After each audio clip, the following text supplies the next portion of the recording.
Chapter 9. Just Another Rainy Day. The next day it rained. My father asked me how I'd like to go to the movies. Just me? I asked. No, all three of us, he said. Fudge is very young to go, I said. Don't you think so? Maybe, but I can't think of anything else to do with him, and that will take up a few hours. You can give him some socks, I suggested. You know how he loves to play with your socks. Socks won't last the whole afternoon, my father said. That's why I thought of the movies. What'll we see, Dad? My father checked his New York magazine. A Bear's Life is playing in the neighborhood. How does that sound? What's it about? I asked. A Bear's Life, I guess, my father said. It's rated G.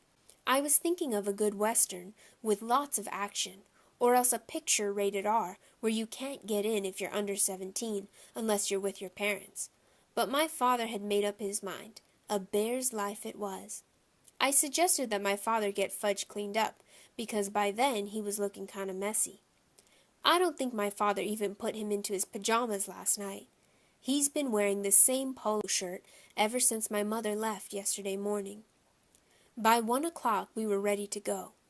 All three of us wore our raincoats and rubbers, and my father took his big black umbrella. One thing about New York, it's hard to get a cab when it's raining. But the movie theater wasn't very far away. My father said the walk would do us all good. There were a lot of puddles. It was really pouring. I like to walk in the rain, especially if it isn't too cold out. It feels nice when it wets your face. I jumped over the puddles.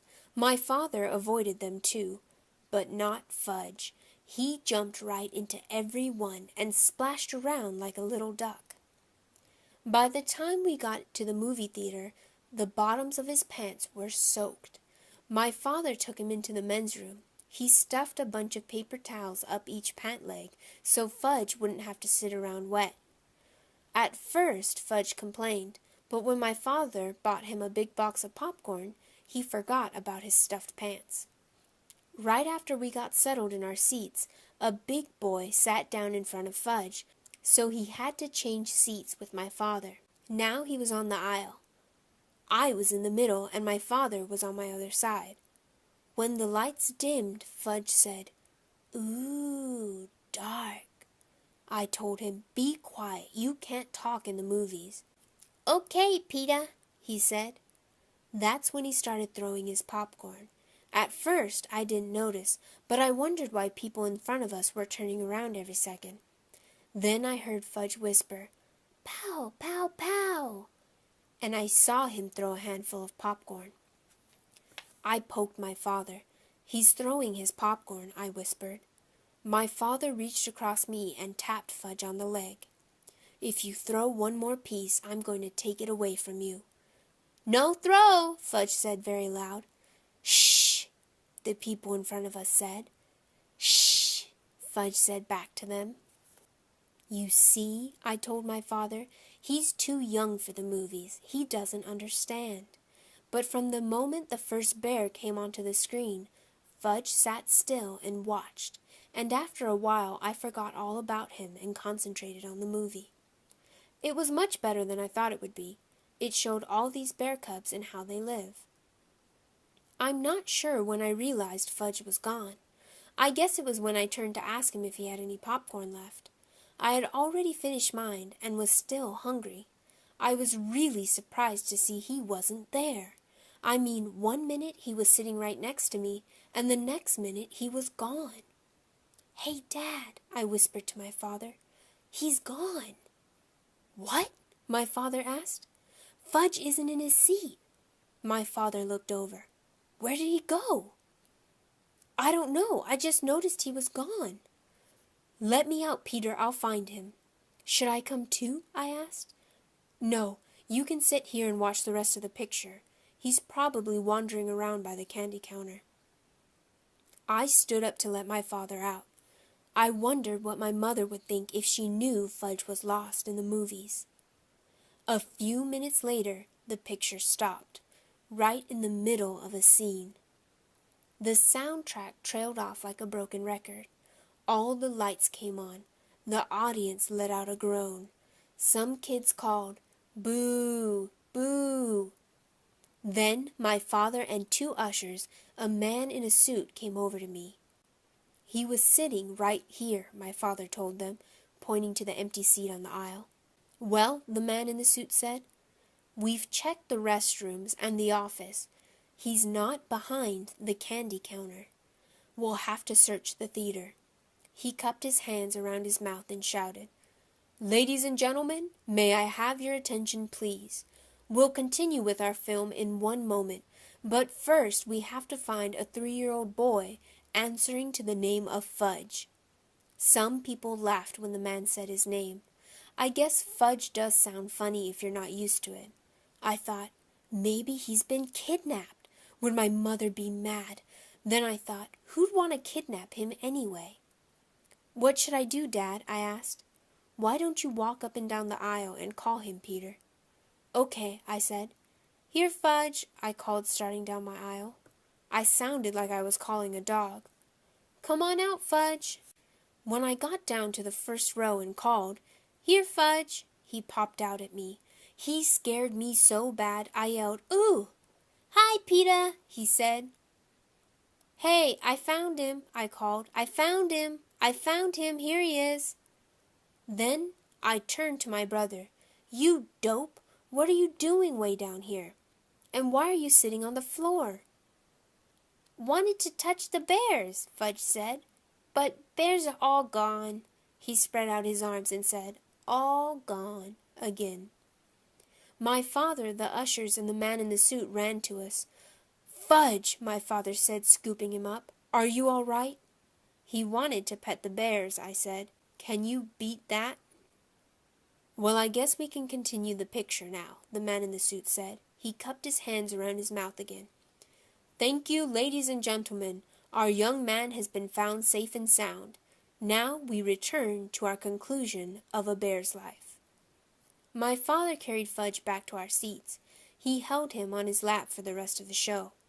I guess he wasn't taking any more chances. Later, when we got home, my father explained to Fudge that movies are like TV. It's just a picture. There's nothing to touch. Fudge listened, but I don't know whether he believed my father.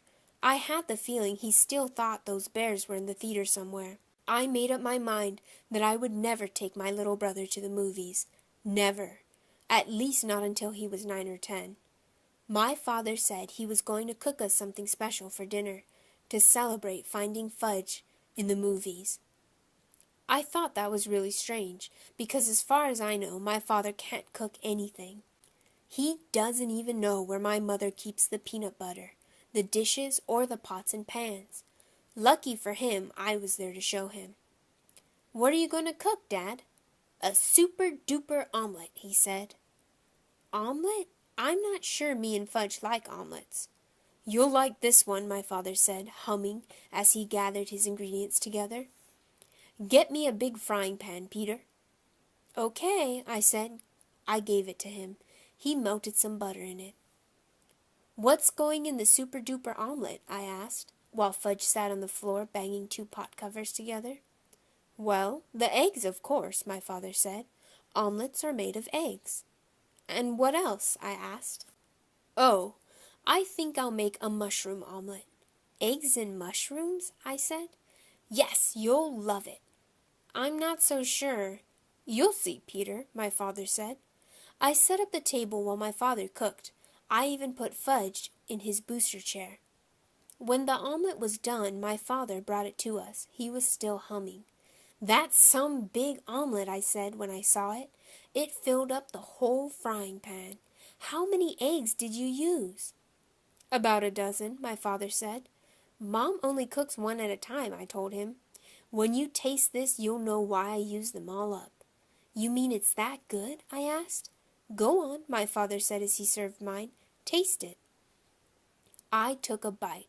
It was awful, the worst thing I ever ate in my life. But my father was standing there grinning at me. I didn't want to hurt his feelings. "Well," he said. "It's nice," I told him, swallowing a chunk whole. I washed it down with a glass of milk. You see, your mother ought to experiment more. Then you'd learn to eat a lot of different things. I don't think Mom ever made me a mushroom omelet, I said. My father put some on Fudge's plate. Then he served himself. Fudge shoved a lot into his mouth at once. I waited, figuring he'd choke on it. Instead, he said, "Oh, good."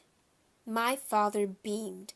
Fudge wasn't smart enough to fool my father, so he must have really liked it. But a kid that can eat flowers and swallow teeth wouldn't know much about omelets anyway. Then my father sat down and tasted his super-duper concoction. He not only choked on it, he spit it out.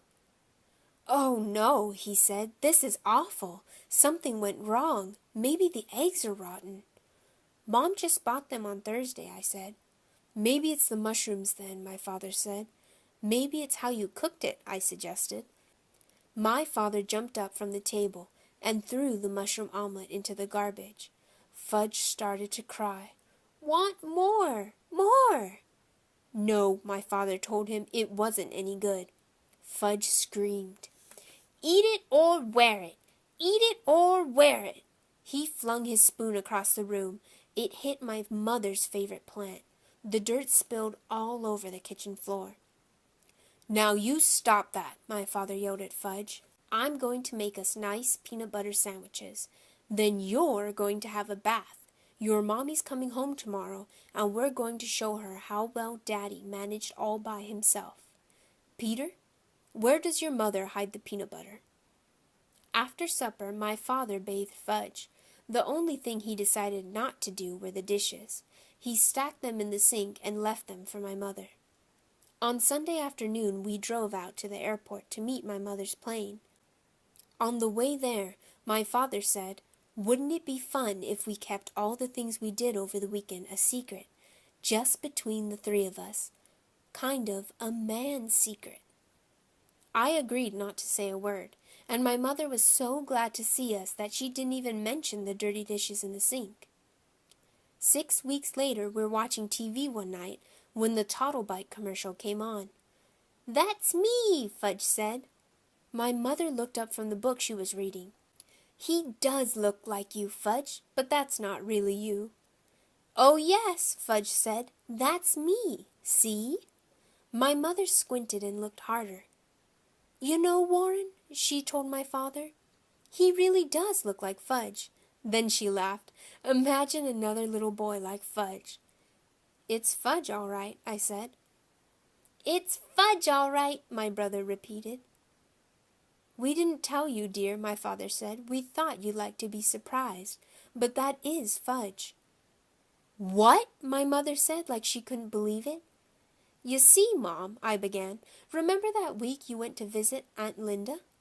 Then I stopped and thought about all the things my mother didn't know, like the puddles Fudge splashed in, and the paper towels up his pants, and how he wanted to touch the bears, and the mushroom omelet, and Mr. Vincent and his big cigar, and Janet and her goldfish crackers. And I looked at my father and I started to laugh. So did he.